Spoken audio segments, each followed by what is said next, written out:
हवारियों ने एक दफ़ा हज़रत ईसा अलैहिस्सलाम से कहा कि किसी ऐसे शख्स को ज़िंदा क्यों नहीं करते जो कश्ती नूह के सवारियों में शामिल रहा हो। अब हमें उस कश्ती की तफसील से आगाह करें। आप हवारियों को लेकर एक तरफ निकल पड़े, एक रेत के टीले पर जाकर रुक गए और कहा कि यहाँ हाम बिन नूह की कब्र है। इसके बाद आपने अपना असा रेत के टीले पर मारकर फरमाया, कुम बेइज़्निल्लाह, अल्लाह के हुक्म से ज़िंदा हो जाओ। तो हज़रत हाम बिन नूह सर से मिट्टी झाड़ते हुए खड़े नज़र आए, जबकि उनके बाल सफ़ेद हो चुके थे।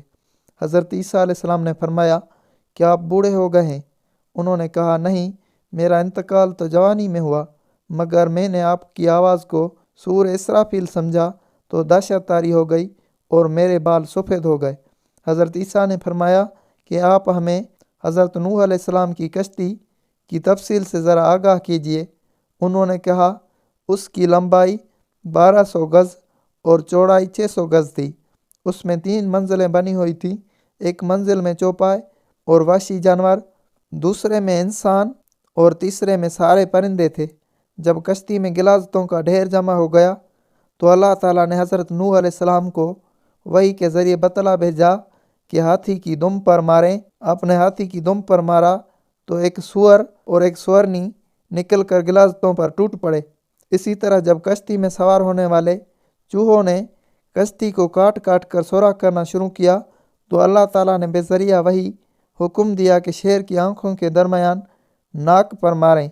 आपने हुक्म की तामील की तो शेर की नाक के सुराख से एक बिल्ला और एक बिल्ली निकल आई और चूहों पर टूट पड़े।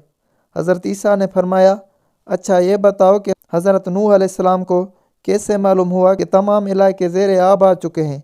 हज़रत हाम ने फरमाया, शुरू में हज़रत नूह अलैहिस्सलाम ने कौवे को हालात का जायज़ा लेने के लिए भेजा, मगर वो एक जगह मुर्दा देखकर उसको खाने में मशगूल हो गया तो हज़रत नूह ने उसके लिए आबादी से डरने की बद्दुआ की। चुनाचे आज भी कौवे आबादियों और घरों से मानूस नहीं हैं। इसके बाद आप अलैहिस्सलाम ने कबूतर को भेजा ताकि दुनिया में होने वाली तबाही का जायज़ा लेकर आए। चुनाचे कबूतर अपनी चोंच में जैतून का एक पत्ता और पाँव में कीचड़ लेकर वापस आया तो आप अलैहिस्सलाम समझ गए कि सैलाब ने पूरी दुनिया को जल थल कर दिया है और पूरी दुनिया ज़ेरे आब आ चुकी है।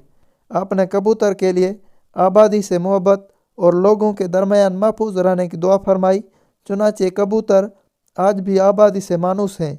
हवारियों ने अर्ज़ किया, ए रूहुल्लाह, हम हज़रत हाम को अपने घर ले चलते हैं ताकि ये हमारे साथ बैठें और हमसे गुफ्तगू करें। हज़रत ईसा ने फरमाया, तुम ऐसे शख्स को घर कैसे ले जा सकते हो जिसका रिज़्क अभी दुनिया में बाकी नहीं बचा? ये कहकर फरमाया, अल्लाह के हुक्म से दोबारा पहले की तरह हो जा। चुनांचे हज़रत हाम पहले की तरह कब्र में चले गए।